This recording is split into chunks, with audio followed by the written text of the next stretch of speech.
I'm not going to share too much information about Dr. Broussard because she'll tell you herself, but just to give you a little bit of background information on her, she is an award-winning full professor and scholar at Louisiana State University.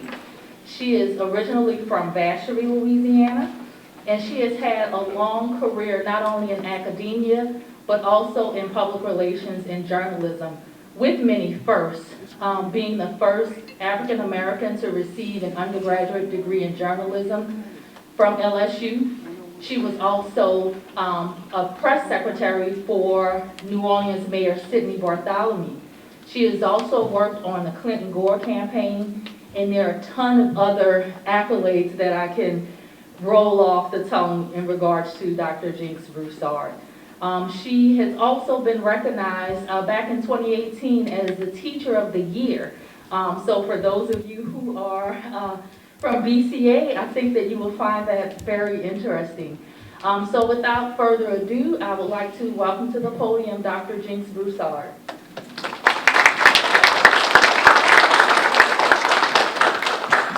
Thank you, Dr. Bickham.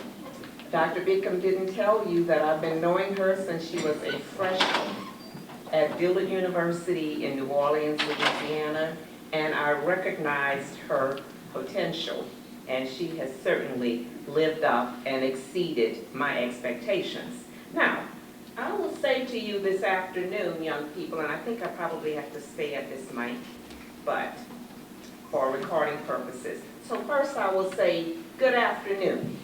Good afternoon. And then, young people, because I'm speaking to you today, I say, I dare you. Can you rise to the occasion?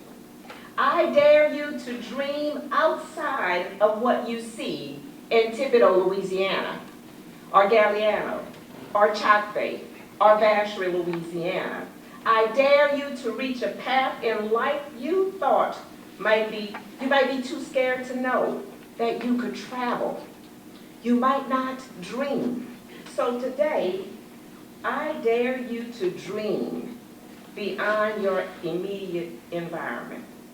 And if you remain in your immediate environment, I dare you to make a difference. Some people once dared me. I grew up the daughter of Warren and Leona Coleman on Bessie K Plantation. You guys know what a plantation is? On Bessie K Plantation in Vacherie, Louisiana, where my daddy worked 6 days a week, earning $6 a day in the sugarcane fields. I did not have indoor plumbing until I went to LSU in Baton Rouge. I did not have a telephone until I went to LSU in Baton Rouge. I knew Bessie K Plantation. That could have been my path. But you know what, young people? Hector, which was my daddy's nickname, and Leona Coleman dared me and my siblings to be different. They started us on a course that they knew we could follow. They told their 6 children, Betty, Eva, Warren, Daddy. Warren was called Daddy after my daddy, he was a junior, Larry, and Amy. These were their words that are seared into my mind. They said, you are on the plantation, but you are not of the plantation. They allowed us, young people, and I hope I will inspire you to dream about life beyond Nichols State University. I'm sorry, Mr. President, but Nichols will prepare you and your schools, because I know there's some elementary or some junior high school children here, will prepare you. So I will say, heed their expectations, accept their dare. I got to the point where I am today because I dared to be different. Remember I said I could have stayed on the plantation, but I dared to be different. In fact, all of my siblings dared to be different. And when my mama died, at age 41, I was 13 years old. It looked like the world had just crashed in on me. But, you know what we did? We accepted their dare. We accepted their dare to succeed. I remember, I'm going to talk really loud and hope the mic can get me. But I remember working in the gardens, my daddy's gardens, because my dad was an entrepreneur. I'll stay right here. You can take the mic. You can take the mic. Okay. I remember picking butter beans. You have no idea how much I hated picking butter beans, or digging sweet potatoes, or cleaning shallots. But guess what I did, young people, and I hope you all do that sometimes. I transported myself to another world. As I picked those darn beans, or as I cut okra with all of the stickers, I dreamt that I was interviewing the President of the United States. I dreamt that I would meet the Pope. I dreamt that I would go to Buckingham Palace and interact with Queen Elizabeth. I'm here to tell you young people today that I have met 5 United States presidents. I have sat in the White House. I have walked the halls of the U.S. Senate and Congress. This little girl from Bessie K Plantation, whose mother died when she was 13 years old, leaving 6 children, we did not even know that we were the offsprings of a single parent family, because that was not in our vernacular. Why? Because we dared to dream. And mind you, I went to Magnolia High School in St. James Parish, segregated school. Books that had been handed down 3 or 4 times from the White High School. But you know what my sister told me a couple of days ago? She said, Jinx, you read every book in the Magnolia High School library, because I had dared myself to be different, to accept a life that was beyond Bessie K Plantation. And so I decided at age 8 or so, watching the news with my dad, that I wanted to be a journalist. How can you want to be a journalist, girl? You're living on a plantation. You got a black and white TV that your uncle just gave you all. Half the time it doesn't work. But I decided I wanted to be a journalist. And I applied to Southern University, but it didn't have journalism. This little girl had the nerve to apply to LSU in Baton Rouge just when integration was starting. And I want to tell you young people that integration was really imagination, because it was really not in existence there. But I accepted the dare that I gave myself, and I got accepted to LSU. My next dare came with, well, how are you going to get to LSU? Your daddy works on the plantation. He does not drive beyond Vacherie, Louisiana. Maybe he'll take a little trip to Donaldsonville, but he just said, I can't take you there. So my next dare, and sometimes you have to swallow your pride, but I dared myself to go to my different teachers to say that I've been accepted to LSU, classes start whenever, in a week or 2, but I don't have a ride to get there. My high school math teacher told me that he just bought his son a car, and his son was going to be driving to Southern University, and I could ride with his son. On the way to LSU, I didn't engage in chit-chat. Dr. Bickham will tell you I am very focused, okay? And so I said my rosary.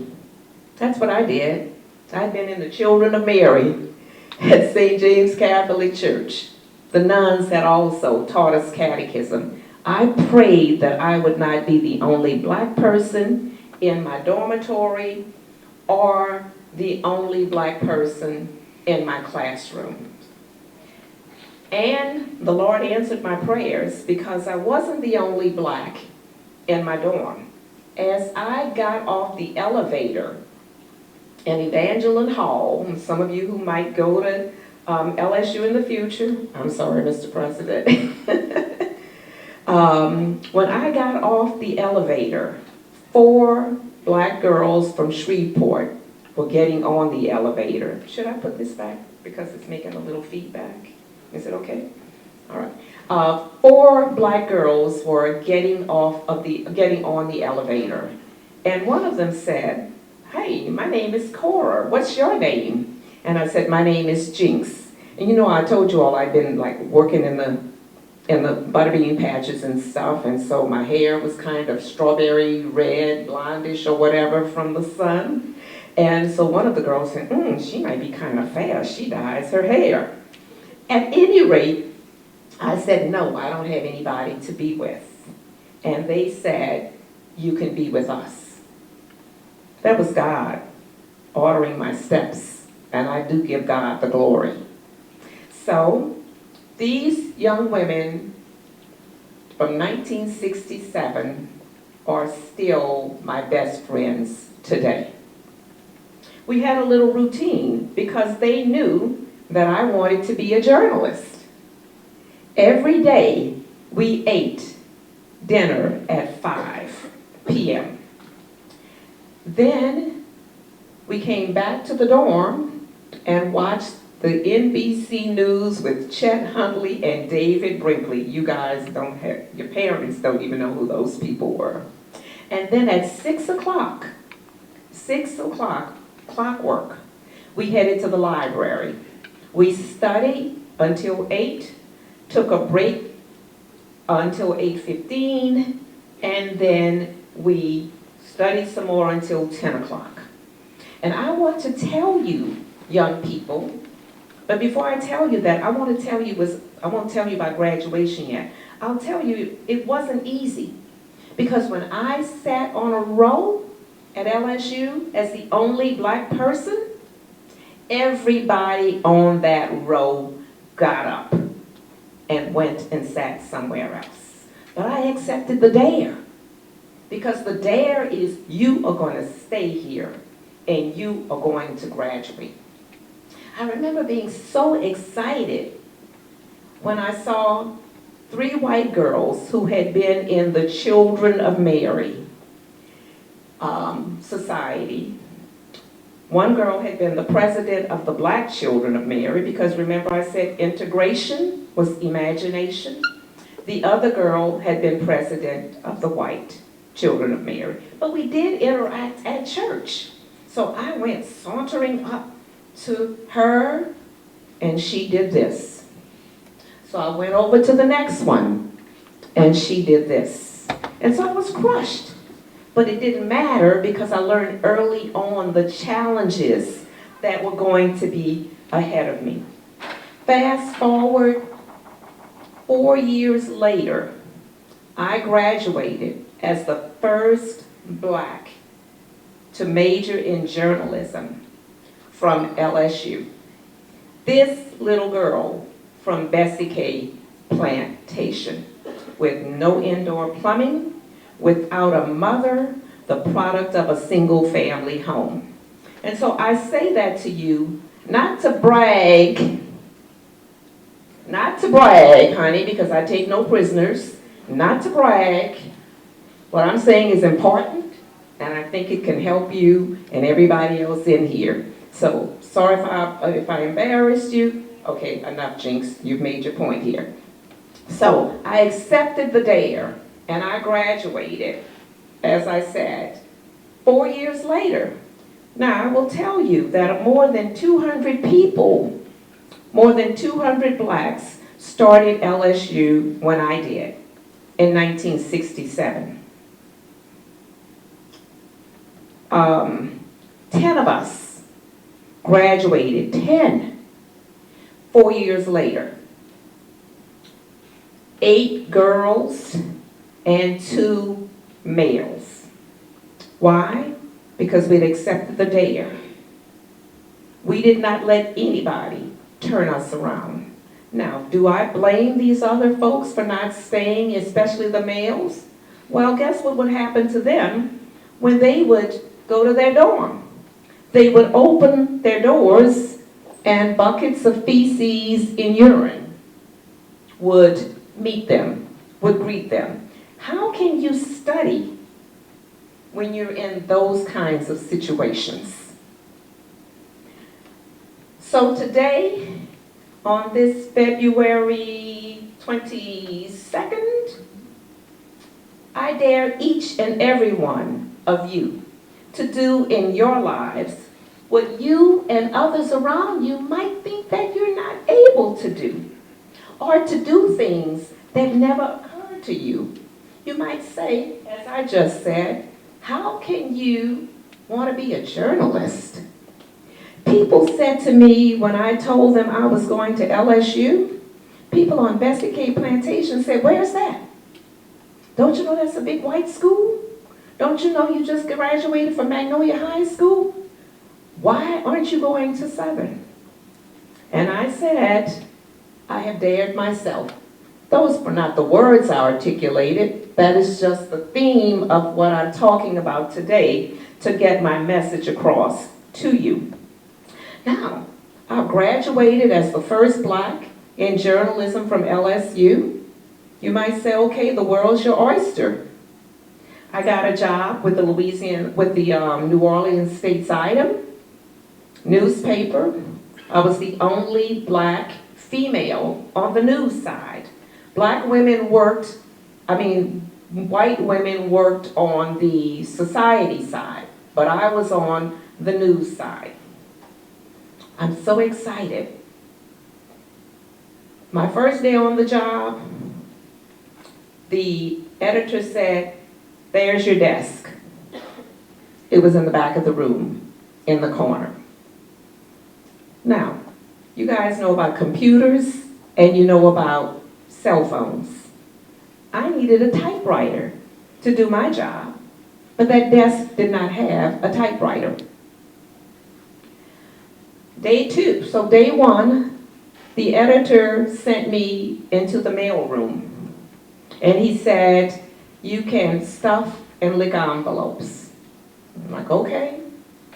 Day 2, mail room, no stories to go out on. I had bylines in the Reveille, which is the LSU newspaper. First Black to write for the LSU student newspaper. Front page bylines. Darn, you guys hired me. Stateside, and you hired me, and you give me a desk in the back of the room without a typewriter. So remember I said I was a Black woman on the staff. There was a Black male on the staff. He went to the city editor and said, why don't you send her out to cover this particular story? Because I hadn't been living in New Orleans, so I did not know the lay of the land.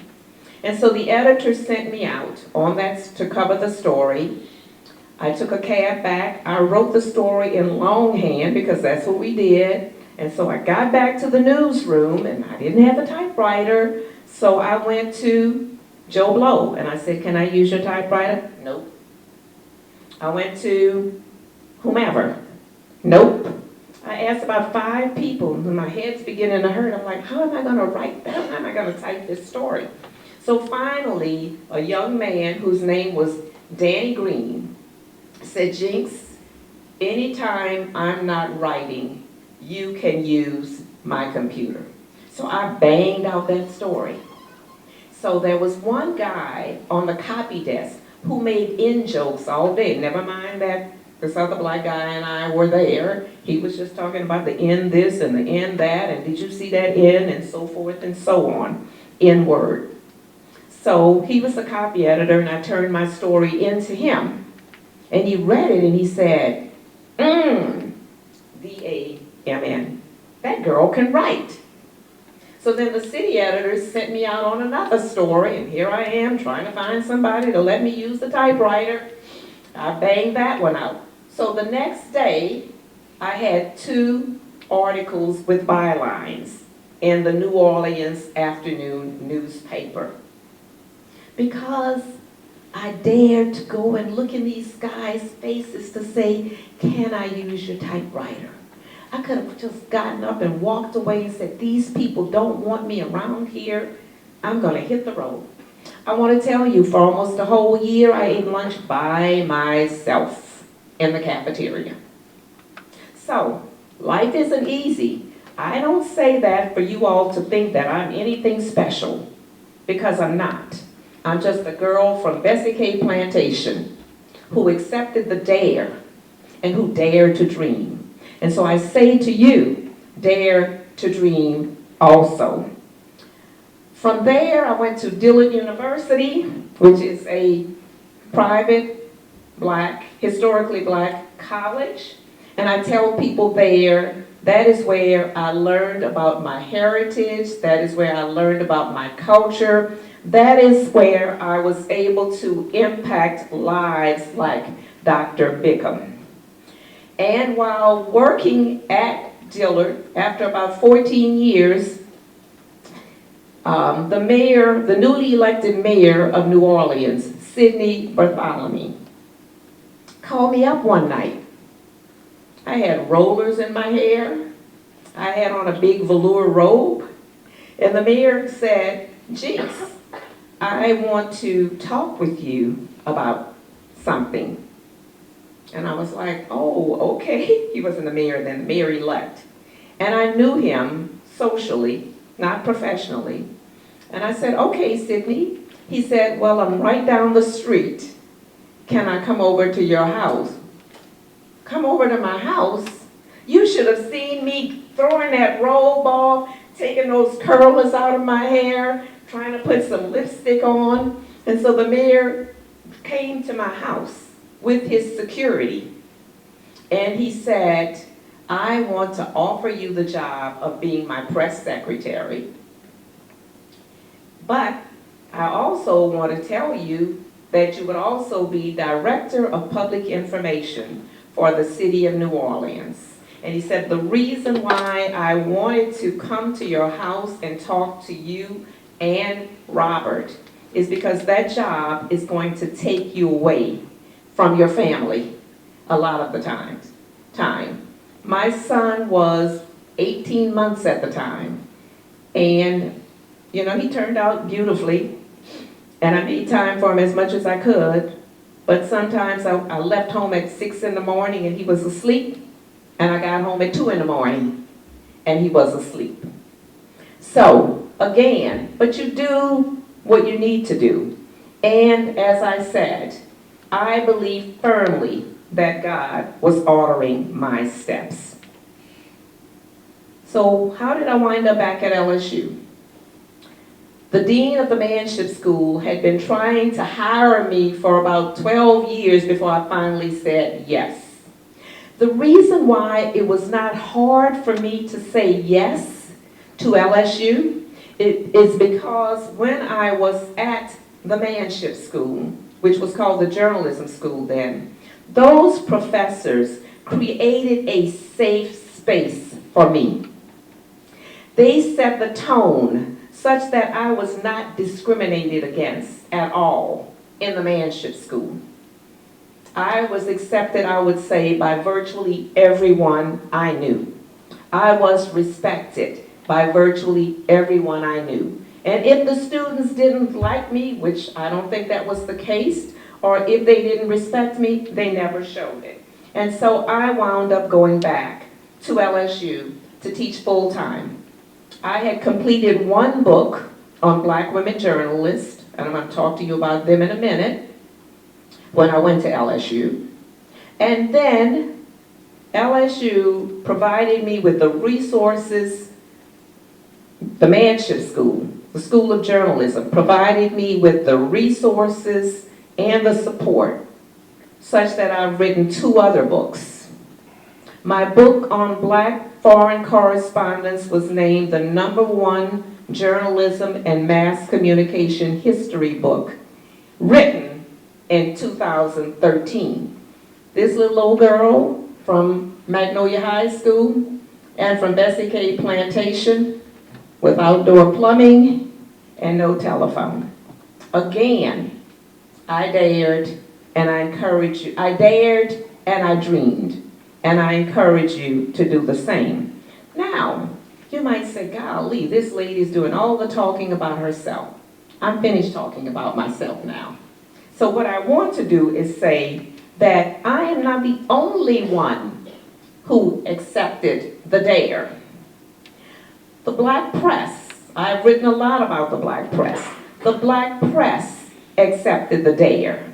Pioneering black women journalists accepted the dare. And what was that dare? That dare was to correct the misrepresentation of black people.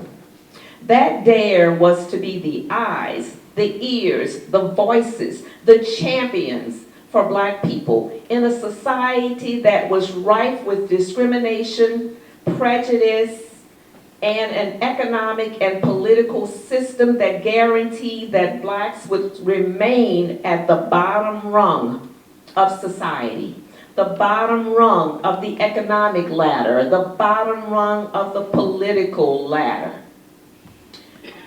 People would say, well, why don't they just pull themselves up by the bootstraps? Well, the black press said, through your misrepresentation of us in the media, through your portrayal of us in the media, through your only telling one side of the story about black people, you have created a perception that has dehumanized the race, such that they don't even have any boots. So how can they pull themselves up by the bootstraps? You have guaranteed that they do not have any boots. And so I will read to you a quote from one of from the first black newspaper published by blacks in the United States. And it said, "Daily slandered, we think there ought to be some channel of communication between us and the public, through which a single voice may be heard in defense of 500,000 free people of color." That newspaper was called Freedom's Journal, and it said that race members would no longer allow the mainstream press to routinely vilify and routinely degrade them. That was in 1827. So the black press accepted a dare. These editors took a chance. Their lives could have been in jeopardy. Slavery hadn't ended yet, okay? So the black press was founded as a response to white society that relegated blacks to less than second-class status. And as I said, the mainstream press that marginalized blacks and treated us as if we were invisible. Let me give you another little example. A gentleman who was an abolitionist, who was against slavery, whitewashed houses to gather enough money to start a newspaper because, as he wrote in his prospectus, he so bitterly represented censorship of African Americans. Another quick little story. William Hodges started the Ram's Horn after the editor of a white newspaper required him to pay for publication of a letter to the editor. Hodges had written in response to that newspaper's editorial supporting, I think I'll put this here so you can get it here. Written in response to that newspaper's editorial supporting a change in the New York Constitution that denied the vote to blacks unless they own $250 in real estate. But there was no such requirement for whites. So Mr. Hodges went to the white editor of the newspaper to protest. And the editor told him, the sun rises for all white men and not for colored men. And then he said, if you want to get coverage of your people, start your own newspaper. And so William Hodges did. He accepted the dare. And he started what was called the Ram's Horn. So it's important as we talk about the dare that we understand that the black press embarked on a mission that the African American media continue today. And that mission is to fill a void caused by the inaccessibility of information about and to the race. Inaccessibility of information. Just as a little aside, in 2001, I got my PhD in August. My daughter, one daughter, received her master's from the University of, from Penn State in College Park, Pennsylvania. 3 months before that, my other daughter became a medical doctor.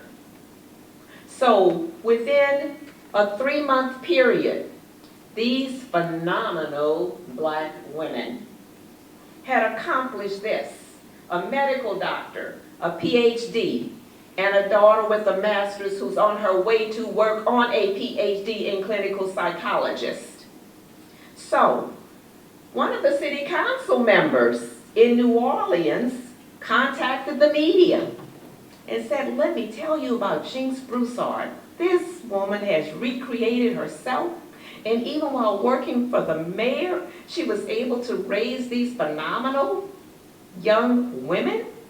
I think that deserves a story. And so the editor said, that's not news. So then the council member said, you know what? If Jinx had gotten drunk and climbed on a table in the French Quarter and started singing and dancing, that would have been a story. So do you get what I'm saying about telling the other side of the story and the perpetuation of a stereotype and the invisibility of the accomplishments of black people and other people of color? The other reason that the black press accepted the dare, because they wanted to elevate the race and they wanted to vindicate African Americans. So how do you elevate the race? You advocate for them, you counter those misrepresentations, and you, the black press, highlight their achievements. And so I've talked to you a little bit about the black press in general. I'm just going to tell you about 3 of the phenomenal black women I wrote about in my first book.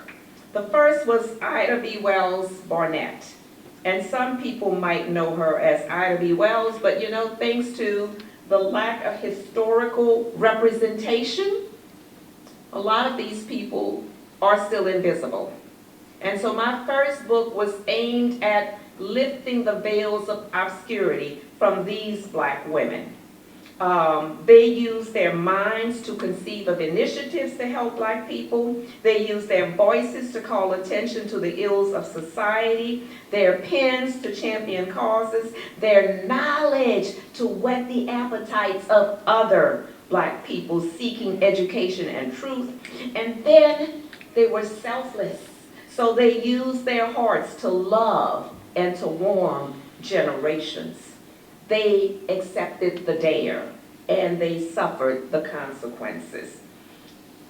Ida B. Wells became one of my favorite people. She was born just 6 months after the end of slavery. Her parents died of yellow fever when she was 14, and she took on the dare to raise her siblings, quit school and raise her siblings, but she educated herself. She read voraciously, and she taught for a while, and then she bought a newspaper.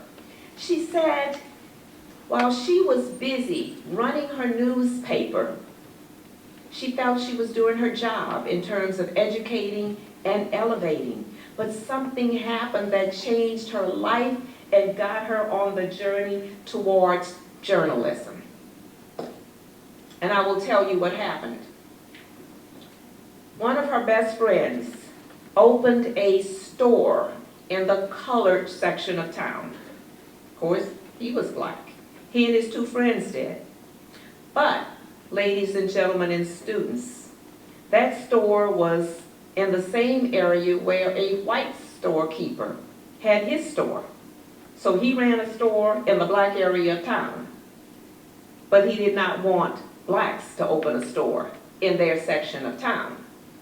And so Tom Moss, who was Ida B. Wells' very good friend, she was the godmother to their daughter, he and his two partners heard that the white mob was coming to trash the store. So they armed themselves with shotguns. And when the mob appeared and started to ransack the store, they shot 3 people. Well, right away, they were taken out of the jail, ridden out of town on a switch car, and brutally lynched. I will tell you, it wasn't until I started doing my research, and I'm so ashamed to say this, that I thought lynching was hanging somebody from a tree. Ida B. Wells described in vivid details exactly how black men, women, and children were lynched. But before I get into that, and I'm trying to be conscious of the time, Ida B. Wells said there was a rumor about why black men were lynched, and it had something to do with raping. And she said, these people didn't rape anybody.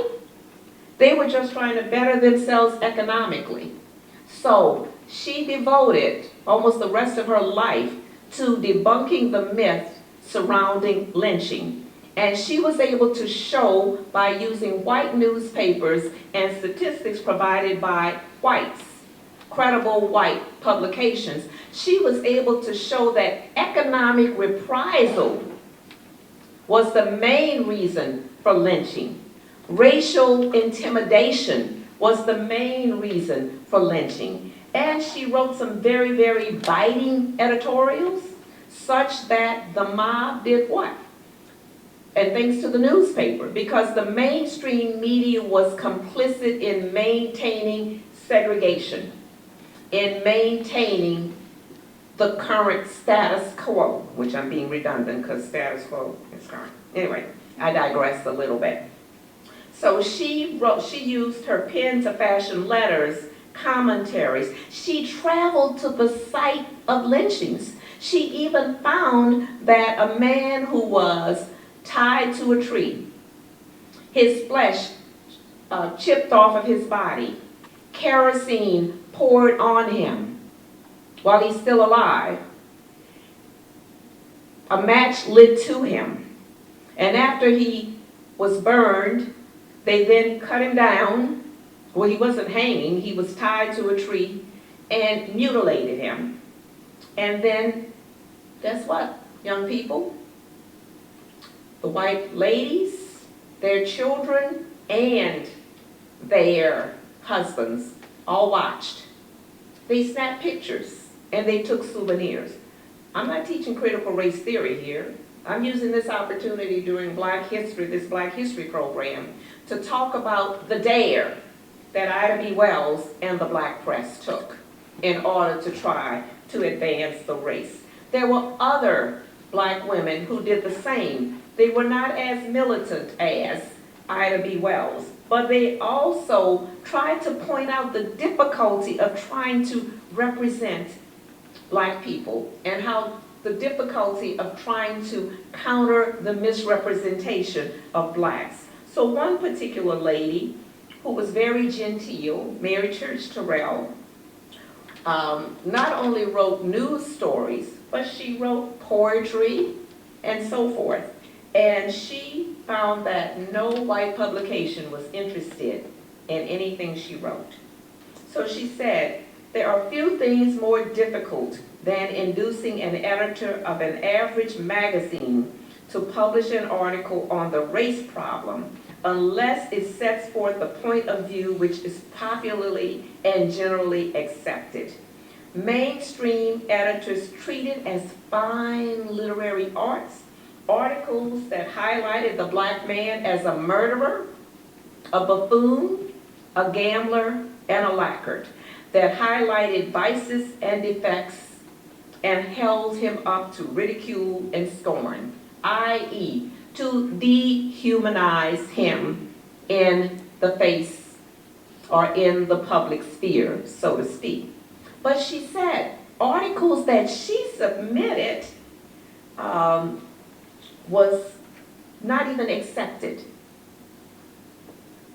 because that is what the image was. So I say to you here, there were other black women, again, who accepted the dare, just as the black press accepted the dare. And I know we're going to have time for question and answers, but I just want to say to you young people that it's never too early to accept the dare, and it's never too late to accept the dare. And so I conclude by saying to you, dare to dream. Dream beyond this room. Dream beyond your home. And dream and be curious and go out and change the world for the better.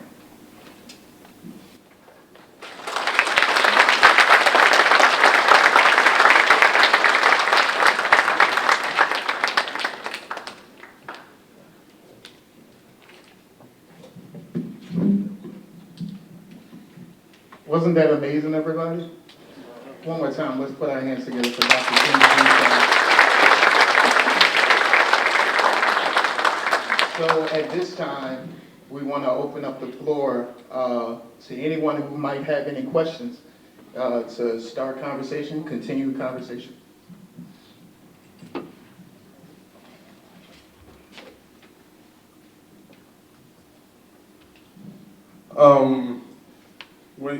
In your youth, what was black media like as opposed to the expansion of it now?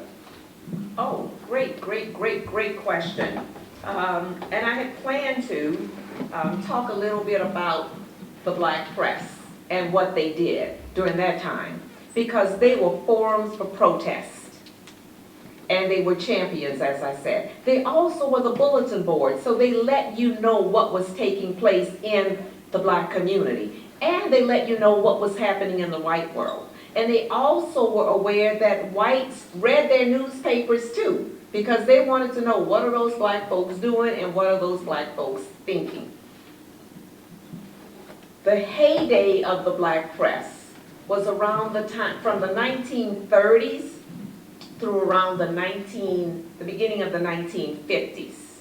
But with integration, a lot of black journalists left and went to the mainstream press.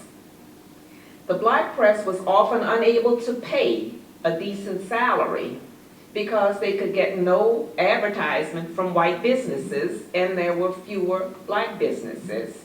They also had trouble with subscriptions because over the years, especially in the beginning, a lot of blacks did not know how to read, but they worked on a system whereby newspapers would be dropped off at certain locations and those who could read would read those papers to them. And so I hesitate to say that the black press is a shell of what it was during those early days, but it has never really recovered after integration and after losing its star reporters. Now, having said that, I want to say to you that there are more than 200 black newspapers today that belong to the National Newspaper Publishers Association, and they are still carrying on that mission as a forum for protest, as a bulletin board. Unfortunately, again, their readership often turns to the mainstream press. And Lord forbid, now we turn where? To social media. So you don't necessarily need the black press. No, I take that back. You do need the black press. but you don't necessarily go to that medium for your news. The black press now, though, has found a way to digitize, to become active on social media also, and to still try to carry on that work. And one other thing I will say about that, because the black press is not monolithic. So you have a lot of black journalists, a lot of black reporters who work for mainstream media. And what you find is that a lot of those people who have an on-air presence, or who are what we call the gatekeepers, who make the decision regarding what gets on the news and what gets covered, they are much more vocal in terms of telling the story and encouraging the mainstream press to cover the story. I dare say if a black editor or assistant editor had been at that newspaper when I and my daughters got those advanced degrees that summer, that person might have made a case for us being covered as opposed to being, just accepting, oh, well, that's not news. I hope that answered your question. Good. Thank you, Nizar, for that question. And if you would, start with your name, where you're from, and your major, as we continue with the questions. Anybody?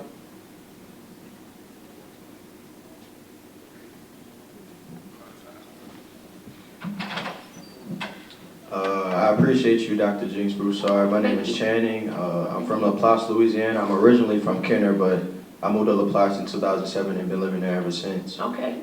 Mass comm major. I'm in my junior year. I guess my question for you would be, while you were working towards your undergrad degree at LSU, did you realize at the time while you were working on it, did you realize the impact that you were making at the time and how it would echo into the future, or did it take some kind of like reflection over the years, like, wow, I really did that, I really kind of like set the example for other black males and females across the world to, give them that standard that, yes, I can do this, I can do a lot of things? I will tell you, it never crossed my mind. I was too busy trying to navigate my classes and just living on that campus. I will tell you, I have not been to an LSU football game since 1967. My girlfriends and I went to the game, and as soon as we sat down, we would start calling the B word that rhymes with witches. We were being called the word that you go out and till the soil with. Okay? I won't use those words here. And a few other words. And so my roommate said, Jinx, are they talking to us?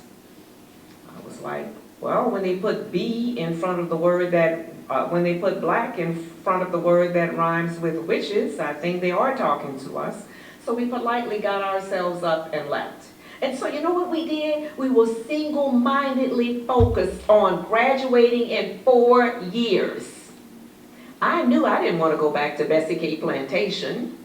I also knew that teaching was a noble profession, but my lifelong dream since the age of 8 or 9 years old was to be a journalist.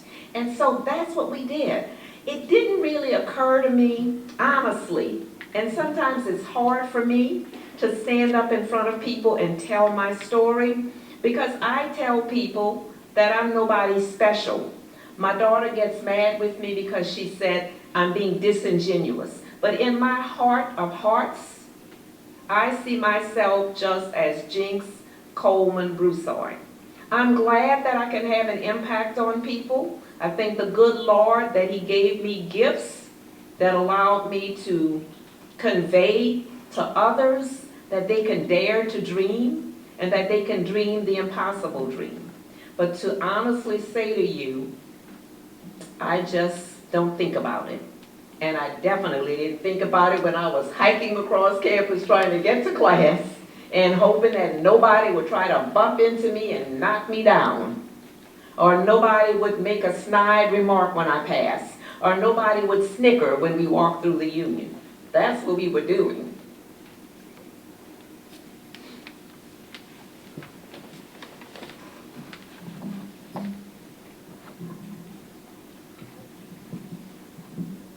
Hi, my name is Lucette Tobias, and I'm currently a political science major with a pre-law concentration, and I'm also a freshman. Thank you so much for being here. My question is, do you still see the same levels of, I guess you can say, disadvantages for people of color? And if so, do you have any visions for the future of people of color in certain jobs or in the school system as well? I'll take the first part of the question first. I gave a talk yesterday at the University of Tennessee, Knoxville via Zoom, and the question was, have things changed for blacks? And I said, you know what? During Reconstruction, we had a place in the sun, a period in the sun. Louisiana had a black lieutenant governor, PBS Pinchback. Correct me if I'm wrong, but I think I have that right. But after Reconstruction, after those amendments and the Civil Rights Act of 1866 were passed, by 1877, Reconstruction was ending. And there became a period where laws were passed. Black codes were passed in the South. They dictated where you could walk, what you could do, where you could stand. They took away rights to vote. Okay? Now, fast forward to today. What do we see happening throughout the United States under the guise of voter fraud, when there was no voter fraud? Under the guise of the election was stolen, when every judge, be that a Republican judge or a Democratic judge, have said that the election wasn't stolen. But under that guise, there are laws right now that are taking away the franchise, much as it happened during that period of time. And so I would argue that we are going backward in terms of race relations and in terms of statutes that systematically take away the ability to vote. Now, what does that mean for black people? It means that the job is even harder. Because to my dismay, a lot of my people are going about living life. You know, my husband and I watch the news and we get frustrated and we're like, you know, why are more people not concerned about what's going on? And why are you not getting out to vote? Because Martin Luther King and others marched and died for the right to vote. But we would not have the electoral system or the kind of electoral politics in my mind right now, this divisive politics where you cannot listen to the other side, where you demonize the other side. And I'm talking about on both sides, where you have people going in this direction and nobody talking about coming together. And so, quite frankly, I'm concerned about the future. Not for myself, because I'm of a certain age, which you all probably can't tell, but I'm concerned about my children and my grandchildren. And you might say, well, your daughter is, my oldest daughter is chief of radiology at Baptist Hospital in New Orleans, Louisiana.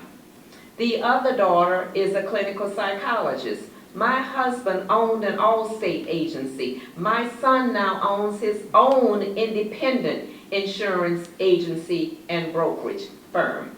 And so you might say, well, what are you worried about, Jinx? Well, hey, I'm worried about everybody else, whites and blacks. But I will tell you, young lady, that I do see hope. And it touches my heart that I see this hope, because I stand up in front of a classroom every day on an all-white campus where there are only 16 or 17 tenured black professors. This little girl from SK Plantation, okay? I stand up in front of those students every day, and I'll tell you a little side story, because when I decided to finally leave Dillard, after all of those years of being asked, I felt that I was deserting my people. Because to answer your question, Mr. Mascom Jr., I felt that I was a role model at that time. for somebody like a Dr. Bickham, whom I love as if she's my daughter. I don't call as if she's my niece. I don't call my former students daughters now because one of them told me she had a mother. So Shanice, Dr. Bickham, and others are my nieces. But Dr. Bickham has followed my path, okay? She got her doctorate from the University of Southern Mississippi, just like I did, okay? She is teaching at a university. I brought her on at LSU for a little while before she came here.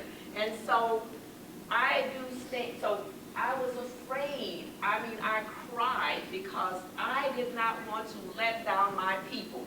You have made it, and where are you going now? To the white school, okay? But my daughter told me, Mom, dry your tears. She said, every time you stand in front of those white kids, you debunk that negative stereotype about black women who are supposed to be so promiscuous, who are supposed to be so sex hungry, who are supposed to be so animalistic. She said, every time you stand in front of those white kids, you are going to change their minds about black people. And so that is what I do. And you know what I also notice? Everybody is the same. Those kids or those young people are open-minded, they are respectful, and I can see that light bulb go off in their eyes when I teach them. Because I teach them just the way I do here. I don't talk about, you know, things that are off the subject. I teach PR. But I definitely get them to see that the world doesn't just look like them through teaching public relations. So if you're doing a PR campaign, and if one of your audience is blacks, please don't show me a brochure with just little blonde kids on it, you know? So again, there is hope, because I hear those young white students, male and females, come to the defense of blacks or try to explain what is going on. So they're very open-minded, and I do believe, now I'm not telling you all of them are, I'm not telling you all of them are, so I don't want you to have a false sense of what I'm saying, because they will call me Dr. Broussard because I insist on being called Dr. Broussard. You know why? My daddy was 80 years old and they was still calling him by his first name. So you guys are going to call me Dr. Broussard. But you know what some of them do? They call me Dr. Broussard until the last day of class, and then they're like, bye, Jinx. The epitome of disrespect. The epitome of I'm socking it to you. But for the most part, I will say that the majority of the white students I encountered are much more open-minded than they were 10, 15 years ago. So I think there's hope for people coming together and wanting to have a dialogue. But first of all, you have to make the decision to see the other person for who he or she is. And I know I kind of rambled on that one.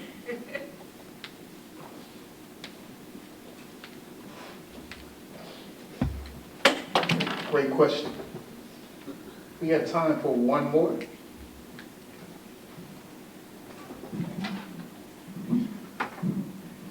Hi, my name's Alyssa. I'm a mass comm major, specializing in PR.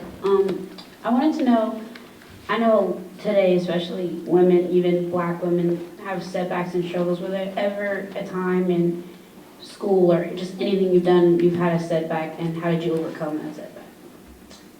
You know, again, I know people get tired of hearing me saying that the Lord ordered my steps, but practically every job I've had has been offered to me. And that's because I did the necessary work. I made myself necessary. My daddy told us, he used to walk through the room and we were trying to look at TV. We thought he was mean, and he would turn the TV off. And he would say, make yourself useful. Make yourself necessary. I told you you earn $6 a day in the sugarcane fields. But on the weekends, he would go to work for some other white people. And those people would give him books. And he brought those books home. And I read them. And my brothers and sisters read them. Because my daddy wanted to make sure that we knew we were on the plantation, but not of the plantation. Now, having said that, I did want to work for Channel 12, which is the public TV station in New Orleans. I was gainfully employed at Dillard University at the time, but I wanted a change. And so I made novenas to get that job. And I didn't get it. So did I call it a setback? No. I called it just was not what God had in store for me. And so I've been immensely fortunate and I've been immensely blessed. Now, everybody who lives on a plantation, grow up on a plantation, will not be as fortunate as I am. And you might say, well, you weren't fortunate at all, maybe. I consider myself having been fortunate because God gave me an intellect and He gave me a desire to dream the impossible dream. And because I dreamed the impossible dream, and because I've taken the necessary steps, I can stand here in front of you today to say, please, dare to dream the impossible dream.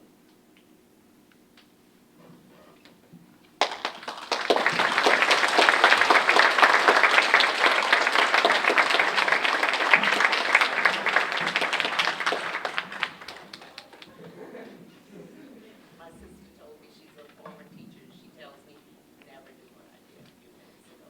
So, I apologize. But that's what I do in my classroom.